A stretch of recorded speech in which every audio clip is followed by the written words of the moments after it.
자, 첫 번째 사건은 표창원 소장님께서 좀 준비를 해주셨는데요. 네, 제목으로 먼저 확인해 볼까요? 네. 야 90억 재력가에서 거린으로 전락한 남자. 2013년에서 2016년에 걸쳐 발생한 사건인데요. 네. 피해자 임의로 그냥 남성 A씨라고 칭하겠습니다. 네. A씨는 80대 노인이었는데요. 재산이 무려 90억에 달하는 재력가였고요. 미국 예. 유학까지 다녀왔습니다. 네. 아주 똑똑하고 남을 잘 네. 믿지도 않는 성격이었다고 해요. 그런데 이런 A씨에게 어느 날 알고 지내던 목사님이 B씨라는 여성을 소개해 줍니다. B씨는 A씨보다 무려 20살이 어린 여성이었는데요. 자신을 유명 의료재단의 이사장에다가 전 대통령의 친한 친구다 이렇게 설명을 했어요. 사실 이렇게 해서 소개를 받지 않았으면 아주 그 공부도 많이 하시고 또 남도 잘 안 믿는 성격의 A씨였기 때문에 혹시 나의 뭐 재력? 그 때문에 나한테 가까이 오나? 뭐 이렇게 의심할 수가 일단은 있지. 일단 벽을 두고 이렇게 좀 만나거나 이랬을 것 같은데 이분도 뭐 이렇게 못지않게. 훌륭하신 분이니까 정말 사람 대 사람으로 이렇게 뭔가 친구가 되고 싶나 보다 하고 그 벽을 허물었을 것 같아요. 그래서 또 한 가지 좀 정황이 네. 배경이 있었는데요. 이 A 씨가 당시에 상속 재산을 가지고 형제 간의 다툼이 있었습니다. 소송이 벌어졌고요. 그 소송에서 패한 상황이었어요. 그런데 이제 B 씨가 내가 전직 대통령하고 친구니까 힘을 써서 재판 결과를 뒤집어 주겠다. 이렇게 얘기하면서 친해지게 됐던 거죠. 그 이후부터 이 여성이 A 씨를 여러모로 챙겨주게 되는데요. 20살이나 젊은 여성이 소송 신경 써줘, 말벗해줘, 편대줘, 건강도 돌봐줘 이러니까 어떻겠어요? 넘어가죠. 당연히 누구나 넘어가죠. 예, 그러니까 예. 꼭 나이 많으신 남성이 젊은 여성한테만 넘어가는 게 아니라 나이 많은 여성이라도 맞아요, 맞아요. 젊은 남성이 와서 맞아요. 도와주겠다, 네. 뭐 약 드세요, 어쩌세요, 이런 거면 다 할 수밖에 없을 뿐더러 아무리 뭐 유학 출신의 인텔리라고 하더라도 가족과 분쟁, 더구나 유산 분쟁이 있었다 그러면 정말 외롭고 힘들고. 아무도 안 믿을 텐데 게다가 목사님이 소개를 했단 말이에요. 그러니까요. 그러니까 신뢰를 할 수밖에 없는 이런 정황인 거죠. 예. 그래서 두 사람의 사이도 급격하게 진전이 됩니다. 네. 만난 지 약 반년 만에 혼인신고까지 하게 되는데요. 어찌됐든 간에 좋은 배우자를 만났으니까요. 이대로라면 A씨의 황혼에 꽃길이 펼쳐져야 정상일 그렇죠. 텐데 좀 이상한 일들이 발생하기 시작합니다. 예. A씨의 재산들이 하나 둘씩 처분되기 시작하는 건데요. 아까 제가 A씨가 90억 원대의 재력가라고 말씀드렸잖아요. 네. 이분에게는 미국에 들어놓은 펀드도 있었고요. 서울과 경기도 일대에 땅도 굉장히 많았는데요. 네. 펀드는 굉장히 일찍 진작에 매각이 됐고요. 네. 땅들도 시세보다 20에서 30%싼 가격에 다 내놨어요. 예. 이상하지 않습니까? 이게 그런데 더 이상한 게 있어요. 네. 그게 뭐냐면 이 재산을 처분하는 주체가 A씨가 아니라 그의 아내 B씨였습니다. 우와. 그럼 이게 지금 혼인 신고를 한 이후부터 일어나는 일들이잖아요. 그렇죠. 그럼 이제 어쨌든 법적으로 아내인데 B 씨가 아무리 그래도 아내라고 해도 마음대로 남편의 그 재산을 처분할 수 있는 거예요? 그게 법적으로 안 되지 않나? 원칙적으로는 부부 사이라고 해도 뭐 남편이나 부인 재산을 마음대로 처분할 수는 없습니다. 네. 그래서 네. 원칙적으로 뭐 위임장을 받아가지고 대리 관계를 하면 되는데 네. 우리 민법에 이런 게 있어요. 그 부부는 일상의 가사에 관해서 서로 대리권이 있다. 그래서 이걸 일상 가사 대리권이라 부르는데. 대리해서. 네, 일상이니까 예를 들면 예. 뭐 일상 가사. 생활비를 좀 빌려온다든가 네, 네. 아니면 뭐 우리 간단한 걸 구입한다든가 뭐 네. 이런 것들은 가능하다는 거죠. 서로 대리해서. 대신해서. 예, 예, 네. 예. 그런데 판례는 부동산을 처분하는 행위나 주담권을 설정하는 행위라든가 아니면 보증행위 이건 일상가사 대리권에 포함되지 않는다고 보았어요. 그래서 원칙적으로 본다 그러면 이 B 씨가 A 씨의 재산을 처분하는 건 불가능해 보이는데 네. 다만 이 두 사람 사이에 예를 들면 토지 양도 증서 이런 게 작성돼 있다고 하면 이 사람이 이 사람한테 토지를 넘겼구나. 다른 사람이 보면 그렇게 볼 수밖에 그쵸. 없지 않습니까? 이런 서류가 있다고 하면 처분은 가능할 수도 있어 보이죠. 그렇겠죠. 그렇습니다. 네. B씨가 이렇게 할 수 있었던 것. 문서가 있었구나. 네, 두 가지 문서가 있었기 때문이었는데요. 예. 바로 유언장 그리고 예. 토지 양도 증서입니다. 제가 내용을 읽어 드릴 테니까 한번 들어보시겠습니까? 예. 반평생 돌봐준 B씨에게 전 재산을 양도하고 자식, 형제 포함 그 누구도 이의를 제기할 수 없다. 아이고. 자필로 작성한 유언장에 적힌 내용이었고요. 네. 그다음에요. 10년간 성심성의로 돌봐준 B 씨에게 서울 일대의 토지를 양도한다. 예. 이게 토지 양도 증서에 적힌 내용입니다. 어. 뭔가 좀 이상한 점 혹시 발견하셨나요? 뭐가 이상한 건가요? 바로 그 부분인데요. 네. 둘 다 이- 말이 똑같아야 되는 거 아니야? 그러니까 아닌가? 유언장하고 토지 양도 증서 네. 한쪽에서는 평생, 한쪽은 10년 이렇게 얘기를 했잖아요. 근데 예. 사실은 이 유언장과 토지 양도 증서가 작성된 것이요. 예. A 씨가 B 씨를 만난 지 약 3개월 만에 작성한 작성이 된 것이었습니다. 거예요. 혼인 그 도장 찍기 전에 네. 혼인 신고하기 전에 쓴 거예요? 이미 그렇죠. 네. 말씀하신 것처럼 B 씨가 돌봐줬다고 하는 기간이 서로 다릅니다. 다르다. 네. 아. 이게 단순한 착오였을까요? 그럴 수 없겠죠. 네. 이유가 있었습니다. 그 네. 이유는 A 씨가 치매를 앓고 있었기 때문입니다. 아. 치매였다고요? 네. 그러면 결혼도 무효 아닌가요, 이거? 지금 치매인데 그게 지금 정상적인 판단할 수 없는 상황인데. 아니야, 잠깐만. 그 여자분이 그럼 이게 한 3개월 정도 됐을 때 작성된 거라면서요. 그럼 이미 만나서 치매인 걸 알았나 보다. 이분이 치매인 것 같다라고 딱 알지 않았을까? 우리 대중가요의 슬픈 예감은 틀린 적이 틀린 적이 없다라는 없죠. 가사가 있죠. 네. 역시 이 사건도 그런데요. 맞습니다. 와. 이 B 씨가요. 재력가인 A 씨가 치매에 걸렸다는 사실을 미리 알고 처음부터 의도적으로 접근한 것이었습니다. 내가 당신의 재산도 지켜주고 여생을 책임지겠다. 이렇게 달콤한 말을 하면서 유언장과 토지 양도 증서를 새로 작성하게끔 유도했고요. 와. 그다음에 혼인 신고까지 올렸던 거죠. 예. 더불어 대통령 친구고 의료재단 이사장이다라는 말 이것도 다 거짓말. 거짓말이었습니다. 이 B 씨를 처음에 소개해준 목사님까지도 사실은 몰랐었던 거짓말인 줄 몰랐었던 일이었다고 해요. 사기 고수 아니에요, 이 정도면은? 이미 알고 시작한 거 아니에요? 처음부터? 그 사기꾼들은 그렇게 큰 거를 팔지를 않아요. 뭐 청와대 대통령 이런 거를 쉽게 팔지를 않아요. 근데 보통 파는 게 이제 뭐 국정원이니 대검찰청, 뭐 경찰청, 국세청 뭐 이런 네. 데를 그 파는 사기꾼들은 흔한데 대통령 친구라고 할 정도면 한다는 건 이제 사칭한다는 이거는, 말씀이죠. 예. 이거는 초보가 아니고 아, 그러니까 완전히 고수야. 고수 사기꾼이고요. 네.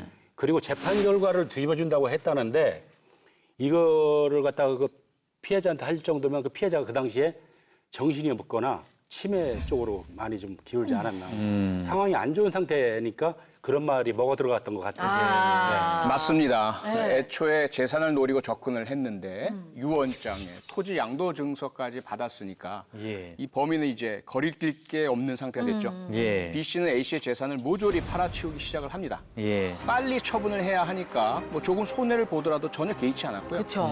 그렇게 채 1년도 되기 전에 약 60억 원의 돈이 B 씨의 손으로 넘어가게 됩니다. 그럼 어쨌든 두 사람이 혼인 신고를 했으니까 법적으로 부부잖아요. 그럼 어쨌든 아내가 그렇게 양도 증서까지 있고 해서 팔았으니까 어떤 처벌을 안 받을 것 같다는 그런 생각도 드는데요. 부부니까? 네. 혹시 이 친족 상도례란 말 들어보셨어요?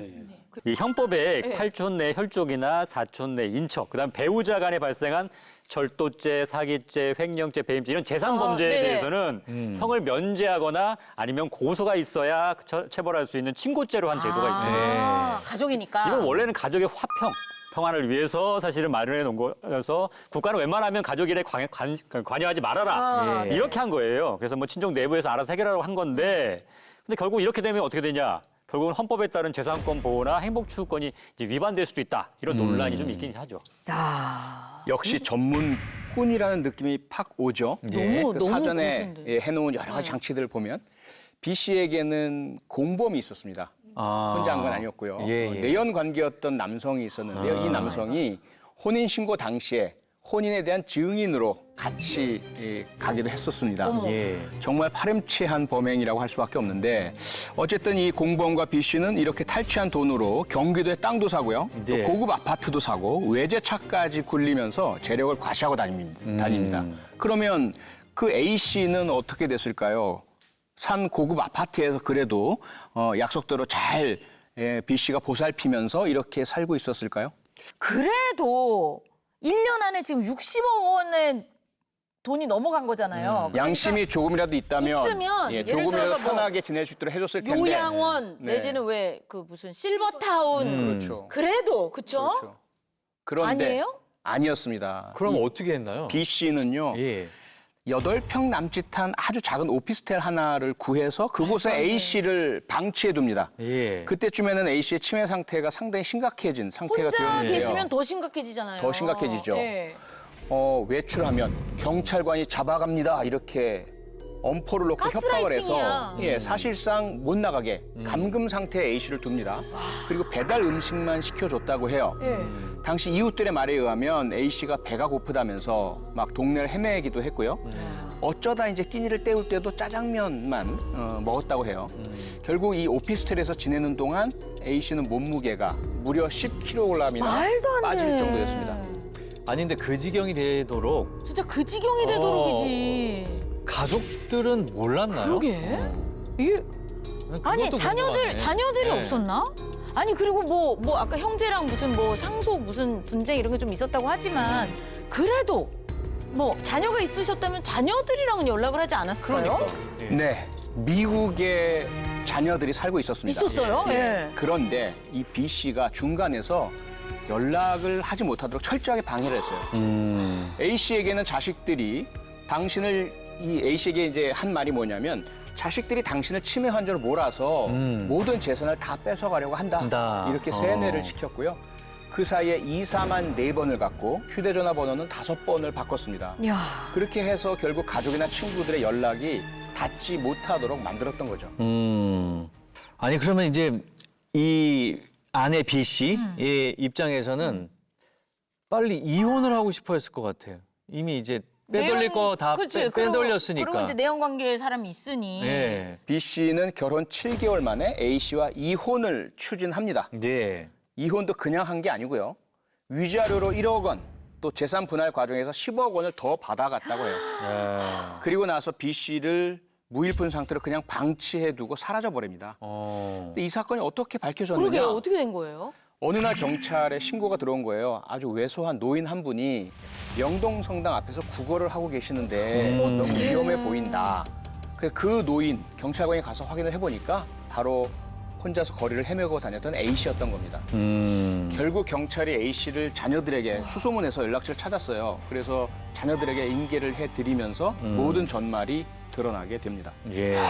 아니 근데 우리가 얘기로만 들어도 이렇게 진짜 한숨이 나오죠. 한숨이 나오고 옥장이 무너지는데 예를 들어서 자제분들이 그 연락을 받았을 때 그 아버지가 어떤 분이라는 걸 알잖아요. 그리고 집안에 재산이 그렇게 있던 집인데 갑자기 아버지가 명동성당 앞에서 그러니까. 그러다가 경찰 아저씨가 자제분이시죠? 아버지 지금 이러고 계세요라고 받으면 얼마나 놀랬겠어요. 기가 막힌 일이지. 아니 그나저나 그럼 B 씨는 어떻게 됐어요? 이렇게 해서 이게 사건이 이제 이렇게 드러난 거잖아요. 그럼 뭐 잡혀갔나요? 예. 우선 그 혼인이 효력이 있으려면요. 당사 사이 우리 둘이 혼인한다. 라는 네. 의사가 합치가 돼야 된단 네. 말이죠. 근데 아까 자녀들이 어떻게 주장했냐면 아버지 지금 치매 때문에 본인의 의사가 없다. 이런 때 무슨 혼인 의사냐. 예. 그래서 혼인은 무효다. 무효성을 제기했어요. 오, 그게 그래서 어떻게 됐어요? 받아들여졌습니다. 그래서 혼인이 무효가 됐죠. 예? 그럼 처음부터 혼인이 없었던 거예요. 네. 그럼 아까 뭐라고 했죠? 친족 상덜에는 배우자 간에는 처벌 못한다고 그랬지만 배우자가 아니잖아요. 배우자가 아닌 게 됐네. 그래서 처벌받게 됐습니다. 그래서 사기죄가 성립돼서 1심에서는 징역 6년, 항소심에서는 더 올라갔습니다. 징역 7년이 선고됐습니다. 하지만 너무나 안타깝게도 예. 이 뒤늦게 사기당했다는 사실을 알게 된 A 씨, 병마와 싸우다가 2016년에 먼저 세상을 떠나셨고요. B 씨는 A 씨가 세상을 떠난 후에야 법적인 처벌을 받게 되었습니다. 이번에는 그 UN 평화유지군의 국경을 넘은 청원입니다. 이야. 아름다워 보이는데요. 그러게요. 절대 아름답지 않으면 슬픕니다.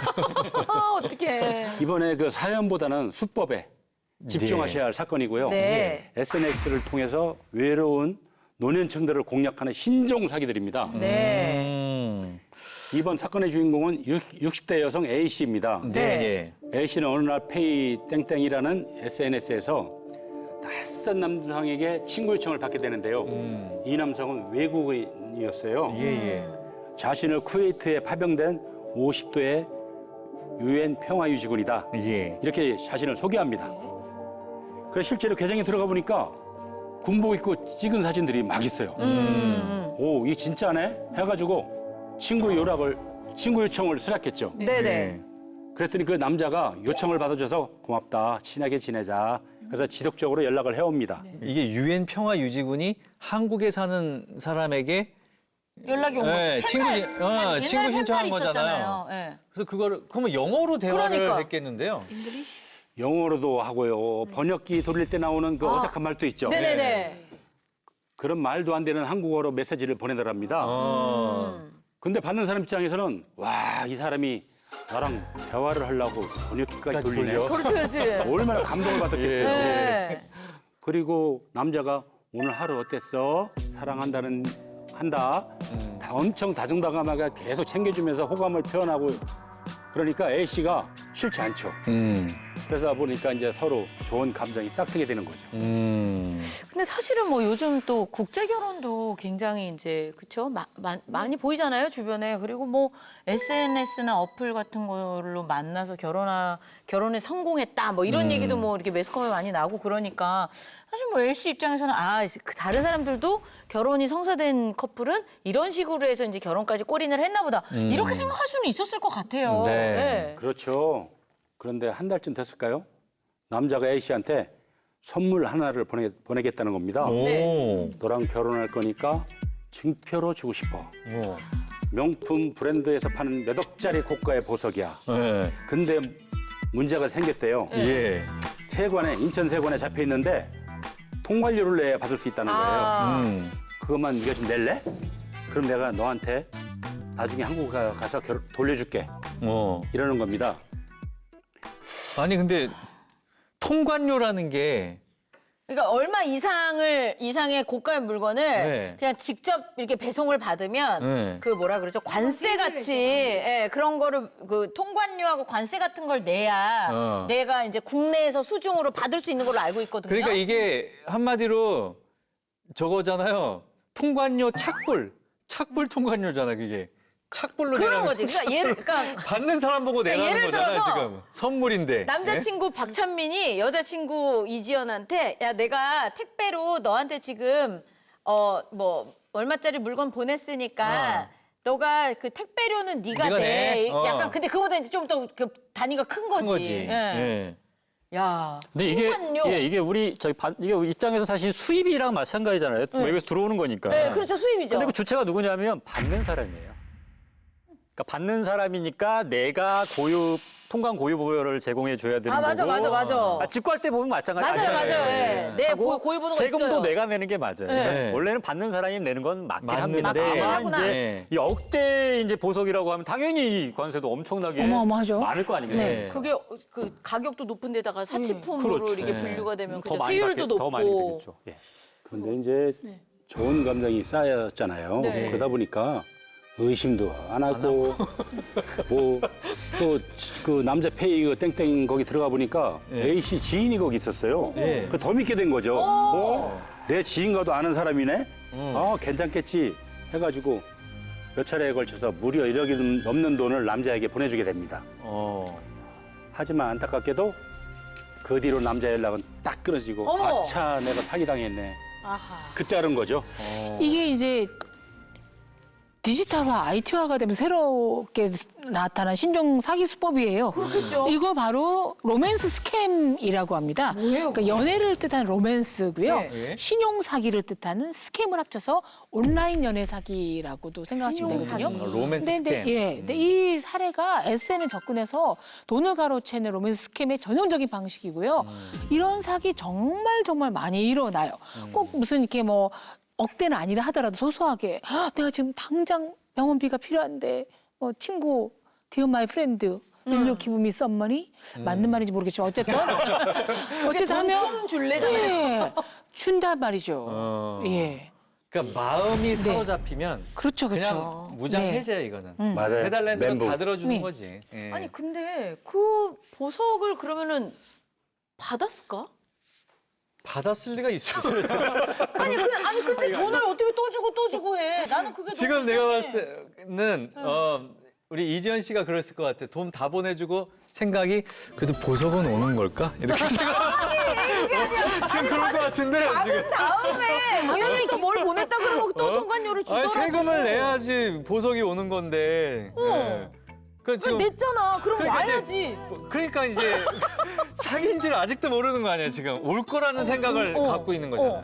안 오지 그건. 어떻게 된 거예요, 그래서? 네? 안 오죠. 그게 왜 와요? 걔가 뭔 돈이 있다고. 그들이 보낸 건데 그게 무슨 돈이 있다고. 걔네들이 돈 벌려고 한 수법인데 뭔 보석을 보내요? 그러니까. 기본적으로 통관세든 관세든 그건 세관에 납부를 해야지 왜 보낸 사람한테 줍니까? 그렇죠. 그거 자체 잘못된 거죠. 네. 받을 수가 없는 거죠. 그러네요. 근데 이게 뭐 감성도 자극하고 뭐 여러 가지 상황도 자극하고 뭐 그렇게 해서 그냥 그쵸 나도 모르게 이제 넘어가신 건데 이게 뭐 아까 말씀하신 뭐 로맨스 스캠, 뭐 몸캠 피싱 이런 게 노년층에 많아지고 있다면서요. 그 노년층을 연령대를 어떻게 봐야 될지 모르겠지만 네. 저만 해도 누가 젊을 때 고우셨겠어요. 이 말만 들어도 가슴이 시고. 지금 이쁘단 말이 아니라. 그런데 현재 멋있네, 어쩌네, 뭐 해서 기분이 막 달달해지는 와중인데 디지털이나 IT에 굉장히 미숙하고 모르잖아요. 예. 제가 지금 뭐 전직 기자네 어쩌냐고 다 이러고 있지만 사실은 패스트푸드점 가서도 전부 다 주문을 예. 이걸로 하라 그러잖아요. 터치로 하니까. 예? 카드 내밀고 해주세요도 안 돼요. 저기 하세요. 너무 맞아. 당혹스러운데 이렇게 되면 그냥 누구나 디지털 기기의 문외한인 연령층들한테는 범죄의 표적이 될 수밖에 없어서 진짜 이제 그러면 안 믿으려고요. 아까 뭐 신동선 형사님도 저더러 뭐 안 늙었다는 둥 훨씬 더 이뻐지고 있다는 이런 얘기하는데 거리를 좀 두고 앉으려고. 그러니까. 네. 야 이게 참. 게다가 이제 코로나 때문에 이제 집에 머무는 시간이 좀 많아졌지 않습니까? 예. 그래서 지난해 우리나라 로맨스 스캠 피해액이 자그만치 20억 원이었습니다. 와. 몸캠 피싱은 이제 60대 이상 피해자가 2년 사이에 5배나 늘어났다고 하니까요. 예사롭게 넘길 일은 아니고요. 특히 이 이름을 꼭 기억하세요. 네. 킴 카스트로. 킴 카스트로. 대표적인 여성입니다, 이분이. 오. SNS상에서 이게 지금 이런 사기, 예. 이런 로맨 피싱뿐만 아니라 아까 로맨스 스캠. 예. 여기 유명한 이름이 이제 킴 카스트로입니다. 예. 그래서 미군 사진을 이제 소용해서 쓰는 것 같은데요. 네. 그 이름이 킴 카스트로라고 써 있어요, 실제로. 그래서 그런 사진을 직접 미군 것처럼 찍고 그다음에 일상생활 사진도 보내고 이러면서 이제 아까 말씀한 것처럼 약간 어설픈 한국말로 이제 대화를 시도하고 예. 이래서 이제 넘어가는 킴 분들. 카스트로요. 예, 킴 그러니까 한마디로 굉장히 유명하신 분입니다. 그 보이스피싱계의 유명한 김미영 팀장님하고 맞습니다, 똑같은 거죠. 네. 예, 예. 킴 카스트로 팀장님. 잡혔어요. 잡혔죠. 그 이름을 또 그 아마 이름 계속 쓰고 있어요. 요즘 했어요. 최근에도 왔다고 하더라고요. 아 그래요. 그리고 또 다른 패턴이 있는데요. 그러니까 처음에는 이제 모두가 볼 수 있는 공개된 SNS를 해서 호감 좀 산 다음에 1대1로 하는 걸로 바뀌어요. 왜냐하면 공개된 데서는 댓글을 달면서 이 사람 나한테도 뭐 보냈는데? 했는데? 라던가 뭐 표창원 교수님이나 뭐 신도수 형사님 같은 분이 지키고 있다가 조심하세요 할 수 있기 때문에 1대1로 바뀌는 거죠. 그래서 제일 또 중요한 건 1대1로 바뀌자 했을 때 특정한 시간이 흐르지 않아도 막 급격히 호감을 표시한다거나 또 나는 뭐 바쁘다는 이유로 어떤 시간대만 만나자거나 뭐 이때는 대화 가능하다거나 하면 의심을 해보셔야 되고요. 가장 치명적인 건 사실은 본인이 그 돈 보내는 것 같은 것도 좀 가슴 아프지만 본인의 동영상이나 뭐 몸캠 이런 게 유출되면 이거는 전 가족에게도 창피한 일일 뿐더러 요새 디지털 장의사라는 직업이 나왔잖아요. 디지털에 떠돌고 있는 나쁜 기사라든가 아니면 자기 이런 거 없어지는 거. 제 아는 후배가 이런 일 한번 당한 적이 있습니다. 죽고 싶은 심정이래요. 그럼요. 자기가 죽고 나서도 이렇게 디지털에서 떠돌 걸 생각하면 그래서 조금은 아무리 본인한테 호의를 보이신다고 하더라도 조금 이성을 차리실 필요가 있을 것 같습니다. 맞아요.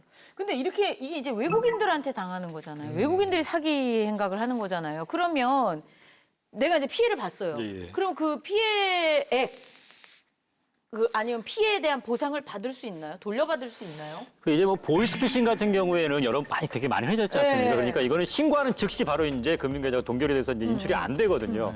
근데 이 로맨스 스캠은 이제 사이버 금융 사기로 이제 분류가 돼 있어서 아직까지는 관련 법이 좀 아직 미약한 상태입니다. 막 혹시 그렇다 하더라도 로맨스 스캠을 당한 것 같다면요, 즉시 입금한 은행에다가 이 지급 정지, 그다음에 반환 가능한지 여부를 좀 꼭 문의해 보시길 바라겠습니다. 그다음에 이게 만약에 고액 입금을 한 경우라면 이 3일 내라면 돈을 찾을 수도 있거든요. 그러니까 그래요? 쉽게 포기하지 마시고 한번 꼭 문의해 보시길 바라겠습니다. 그러면 신동선 형사님이 보시기에 이런 로맨스 스캠 어떻게 좀 대처하고 예방하는 게 좋을까요? 일단 이런 사기를 당했다고 창피해야만 안 돼요. 경찰에 반드시 그 신고를 해야 해요. 자기 혼자 해결 안 됩니다. 모든 사기가 그렇지만은 수사가 어렵다 보니 애초에 당하지 않는 게 제일입니다. SNS로 낯선 외국인이 접근하면 일체 응하지 말고 바로 메시지를 삭제하세요. 근데 이거 몸캠 피싱은 어떻게 해야 돼요? 이게 진짜 얼마나 믿음이 가면 알몸으로 대화를 할 마음을 먹으실 수 있을까 이런 생각이 들거든요. 네, 그래서 아예 알몸은커녕 아예 사진을 주고받는다든지 자신의 모습을 보여준 영상통화 같은 걸 아예 하지 않으시면 예. 안 당하겠죠. 예. 그것만으로 충분하지 않습니다. 아니에요? 네, 왜냐하면요. 최근에는 이 몸캠 피싱 조직들이 점점 더 악랄해지고 있어가지고요. 예. 영상통화 자체를 하지 않더라도 휴대전화 해킹을 통해서 이미 내 휴대폰에 있는 영상을 빼간다든지, 가져가요? 예, 또는 요새 딥페이크라고 들어보셨죠? 네. 내가 얼굴 그런 완전히 다 영- 조작, 네. 조작 사진. 예, 내가 찍은 것이 아닌데 내 얼굴만 떼어내서 다른 음란한 영상 같은 곳에 합성을 해서 마치 내 것인 것처럼 유포하겠다 협박을 합니다. 특히나 만약에 이제 내 휴대폰 해킹했다면 나한테 있는 모든 연락처 다 가지고 있을 거 아니겠어요. 그 가족, 지인들 보여주면서 이 사람들한테 보낼 거야. 보내겠다. 돈 내놔 이렇게 하거든요. 그러면서 이제 기본적으로 이 모든 것들을 막기 위해서는 어쨌든 낯선 사람에게서 오는 문자, 메시지 이거 가급적이면 그 안에 있는 거 영상이나 사진 클릭하지 마시고요. 말고. 누르지 마시고 다운받지 마시고요. 예. 그다음에 링크가 있습니다. 특히 예. 좋은 투자처가 있습니다. 당신에게 도움됩니다. 이거 꼭 누르셔야 합니다. 어떤 것이든지 간에 절대로 링크를 누르지 마십시오. 차단시켜버려야죠, 그죠? 그렇습니다. 예. 아예 그런 차단을 해도 계속 SNS로 와. 그러니까 결국 할 그게 때마다 문제예요. 차단을 해야지 뭐 어떻게 해요. 그거는. 예. 근데 이런 범죄가 이제 디지털 기기에 이제 익숙하지 않은 노년층에만 해당되는 게 아니라요. 이제 사회적 약자에까지 이제 손을 뻗치고 있어서 문제가 되는데요. 네. 제가 최근에 그 경악했던 사건이 하나 있었는데 뭐냐면 아이를 홀로 키우는 이제 나이 어린 미혼모예요. 그래서 이제 대출이 안 되니까 은행에 대출이 안 되니까 사채를 좀 알아봐 주겠다라고 이제 해가지고 연락이 된 다음에 사채업자들이 뭘 요구했냐? 이게 충격적인데 옷을 벗고 찍은 나체 영상 이걸 담보로 요구한 거예요. 담보로요. 담보로. 내가 돈을 빌려줄 테니까 이거 담보로 제공해라. 와, 나는 근데 너무 이해가 안 가는 게 그러면 내가 직접 찍어서 네, 그렇죠. 자기 거. 그래서 그거를 보내라. 그래야 돈을 빌려주겠다. 아니 그게 그럼 뭐 돈 안 갚으면 이제 그걸 유포하겠다 뭐 이제. 당연히 그렇게 다겠죠. 그런 거죠. 그러니까, 누가 그걸 줘요? 그러니까 이게 어떻게 담보로? 했냐면 영상을 받고는 이제 전자 계약서를 작성한다면서 뭐 하려고 했냐. 휴대전화에 해킹 어플을 설치하게 했어요. 그 다음부터는 이제 뭐 당연히 풀보도 뻔한 일이겠죠. 영상을 이제 지인들한테 전부 보내겠다 이렇게 협박을 해가지고요. 이 돈을 요구했다고 하더라고요. 이제 그다음에 뭐라고 했냐. 또 더 파람치한 건 노출을 더 많이 하면 이자를 깎아주겠다. 이렇게까지 제안을 했답니다. 근데 뭐 이 정도 치졸하고 악랄한 수법을 쓰는 사람들이 그렇게 순진하게 돈 받고 뭐 이제 깎아주겠습니까? 당연히 안 하죠. 대부분의 경우는요 돈을 준다고 해서 돈을 받고도 영상을 유포하지 않는 게 아니에요. 금품 요거는 대부분 영상이 유출된 다음에 멈춰요. 그러니까 돈 줬는데도 영상을 유포하면 이거 어떡하라는 얘기예요, 진짜 이게. 아니 시작부터가 너무 나쁜 거죠. 아니 사실은 이런 거를 청소년들, 아이들이 이런데 이제 이렇게 휘말릴까 봐 그럼요. 굉장히 걱정을 하는데 이제 무방비예요. 이게 청소년들도. 뭐 딱히 아이들만의 일이 아니라 이 어른들, 그러니까 뭐 꼭 어르신이 아니라 우리도 이제 다 포함되는 거 아니겠습니까? 이런 일이 일어날 수 있다는 게 그러니까 아예 상대를 하지 말아야겠는데. 그러게 그죠? 말이에요. 예. 네, 아예 상대를 하지 말아야 하고요. 예. 하지만 어쨌든 만약에라도 실수로든 해킹을 당했건 저쪽에 무엇인가 넘어갔다라고 한다면 예. 돈을 절대로 보내지 마시고요. 네. 돈을 요구하더라도 바로 경찰에 신고하시는 것이 조금이라도 영상 유포를 덜하게 하고 막을 수 있는 방법입니다. 아, 예. 추가 범행을 막으려면 이 휴대전화를 아예 초기화시키고요. 그다음에 이제 악성 코드 심어진 거 다 삭제하고 해야 되거든요. 찾아내가지고. 이렇게 하려면 이 디지털 포렌직이라고 해서 경찰이 가지고 있는 장비와 기술과 그런 방식으로 해야만 합니다. 그래서 바로 늦기 전에 경찰에 신고하시는 골든 타임 놓치지 않는 것 가장 중요한 방법입니다. 골든 타임을. 예. 근데 아니 신영사님, 네. 아이고, 아니 무슨 몸캠 피싱 당하실 뻔했어요? 당할 뻔했어요. 어머, 언제요? 강력계 형사님한테도 근데- 접근을 했구나.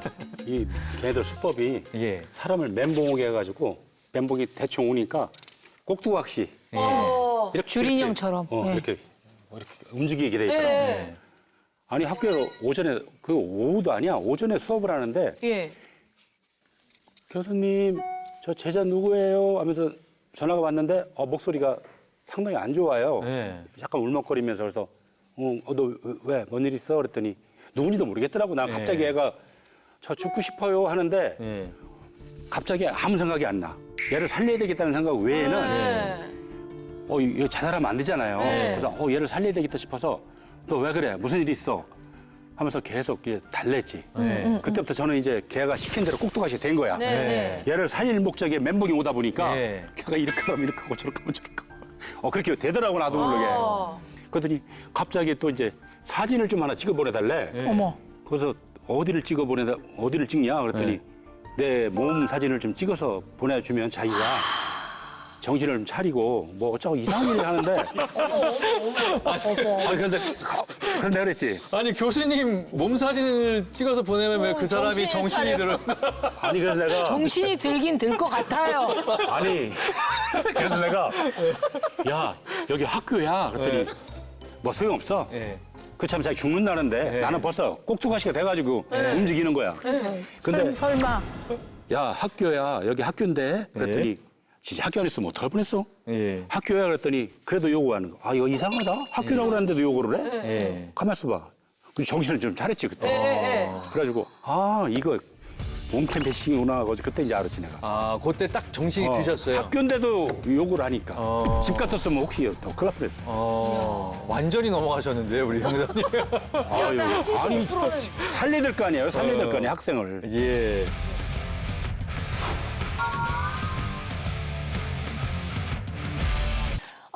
제목으로 일단 확인해 보시죠.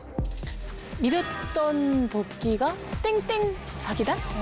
2019년에 일어난 사건이고요. 네. 제목 그대로 이제 믿었던 도끼의 발등을 제대로 찍힌 남자의 이야기입니다. 예. 사건을 이제 말씀드리면요. 예. 공무원을 정년 퇴직한 후 이제 무료한 생활을 해오던 남성 A 씨가 있었어요. 네. 또 어느 날 이제 10년 지기 후배로부터 솔깃한 얘기를 듣게 됩니다. 예. 주변에 괜찮은 여자가 한 명 있는데 선배 만나보시겠어요? 뭐 이런 내용이었죠. 여성은 당시 29살의 B 씨였는데요. 정년 퇴직을 한 남자와 29살의 여자.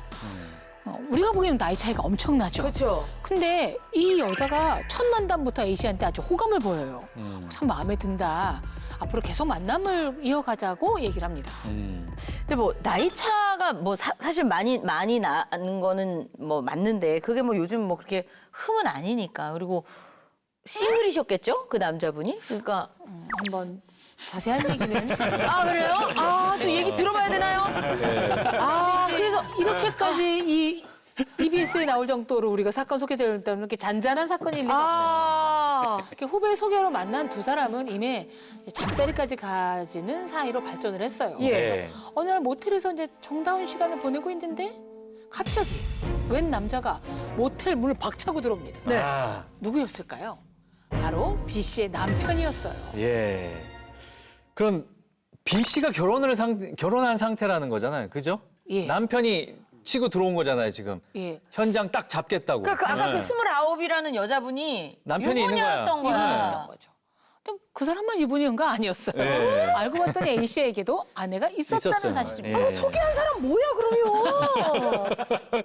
후배. 한마디로 네, 둘이서 불륜을 저지르고 있었던 거예요. 네. 근데 불륜 상대 남편에게 현장을 들켜버렸으니까 어떡하겠어요. B 씨의 남편은 막 A 씨를 마구 때리고 폭행하면서 죽이겠다고 난리를 치고요. A 씨는 1시간이 넘도록 모텔방에서 감금당한 채 추궁을 받는 처지가 되고 맙니다. 근데 이거는 솔직히 뭐 할 말이 없는 상황인 거죠. 뭐 잘한 게 없잖아요. 그렇죠. 억울할 것도 없고. 게다가 이제 그 여성 B 씨의 남편은 A 씨 아내에게까지 불륜 사실을 알리겠다. 가족을 다 완전히 뭐 망하게 만들겠다라고 협박을 하면서 그 꼴 당하고 싶지 않으면 6천만 원을 내놓으라고 하는데요.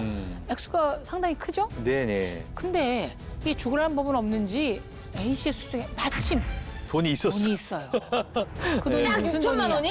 6천만 원. 근데 아까 제가 정년퇴직을 한 사람이라고 얘기했잖아요. 네. 퇴직금이 이제 그 정도 됐던 거죠. 알고 접근했네. 예, 그래서 진짜네. 결국에 A 씨는 중재에 나선 후배한테 야, B 씨 남편한테 좀 전달해 줘. 그리고 6천만 원을 전달하고 일을 이제 덮게 됩니다. 아. 그러니까 선택 한번 잘못했다가 지금 퇴직금 6천만 원 다 날리는 거 거예요, 아니에요. 지금. 예. 당연히 여기서 의심이 들잖아요. 어떻게 네? 딱 6천만 원. 아니, 그러니까 그 액수는 아니 뭐 예를 들어서 뭐 1억, 1천만 원 이것도 아니고 6천만 원은 뭐냐고 애매하게. 그러니까요. 5천만 원이나 1억도 아니고. 네. 거기다 또 한 가지 있죠. 남편이 어떻게 기다렸다는 듯이 그 순간 그 장면에 문을 박차고 들어왔어. 급습을 했고 예. 합의금을 요구하게 됐을까? 이거 냄새가 좀 나지 않습니까? 나죠, 나죠. 진짜. 예전에는 뭐 간통죄가 있어가지고 그러면 처벌받고 이랬었는데 이제 없어졌잖아요. 그러니까 요즘 뭐 하냐면 소위 말하는 상간녀, 상간남 이런 거 해가지고 이제 민사소송을 제기해요. 민사로. 예. 그래서 민사소송을 제기하거나 아니면 도덕적으로 이제 망신 주겠다 이러면서 압박을 가하는 거죠. 예. 그래서 이런 식의 협박에서 돈을 받아낸다는 게 근데 조금 씁쓸하긴 하고 좀 문제가 예. 있어 보이긴 해요. 예. 그런데 이제 교수님이자 박사님이시자 전직 형사였던 분도 제자가 몸 사진 찍어달라는 데서 망설였는데 야 여기 학교야. 보통 분들은 제정신이었겠어요? 조금 정신을 차리고 돈을 넘기고 생각해 보니까 좀 이상한데? 그치.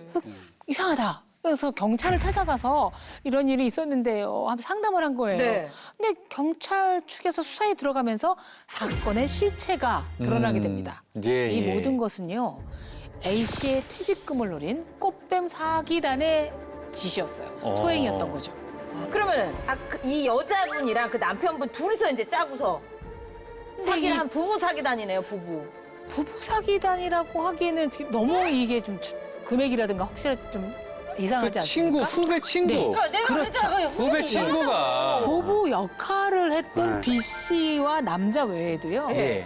여기에 총책 역할을 한 사람 한 명이 있어요. 예. 그래서 그 사기단에게 A 씨를 미끼로 던져준 결정적인 인물이 있었습니다. 예. 누구예요? 바로 하루 이틀도 아니고 10년을 우정을 나눴던 그 후배요. 후배. 그러니까 퇴직금 나온 것도 그 후배가 아는 거지. 네. 정확하게. 그렇지 않을까? 아니 네. 근데 네. 그냥 요즘 친해진 후배가 아닌 거잖아요. 10년. 10년직이래잖아요. 네. 어떻게 그래? A 씨 후배는 이제 평소 자주 가서 성인오락실에서 뭐 이런저런 얘기를 하다가 예. 분명히 그 선배한테 얘기를 들었겠죠. 야, 나 정년퇴직하고 퇴직금. 퇴직금 목돈 들어왔다. 뭐 이따 생각하니까 우리 선배가 퇴직금을 두 줄 갖고 있어. 라는 말이 나오니까 뜻이 딱 맞았던 거죠. 셋이서. 예. 그래서 이제 시나리오를 짰습니다. 그래서 이제 이 꽃뱀 사기단 얼마나 치밀했느냐면요. 참. 올림픽 선수 대표도 아닌데 2주간 합숙 훈련까지 했다고 합니다. 어머. 예. 역할은 어떻게 분담하고 모텔을 급습할 때는 어떻게 상황극을 펼칠 것인지 예의 연습까지 확실한 거예요. 도망칠 때 어떻게 갈라질 것까지도 다 계획을 했습니다. 시뮬레이션을 다 한 거죠. 근데 이제 이 신영사님도 잘 아시겠지만 사기단들이 절대 이렇게 단발에 하지 않습니다.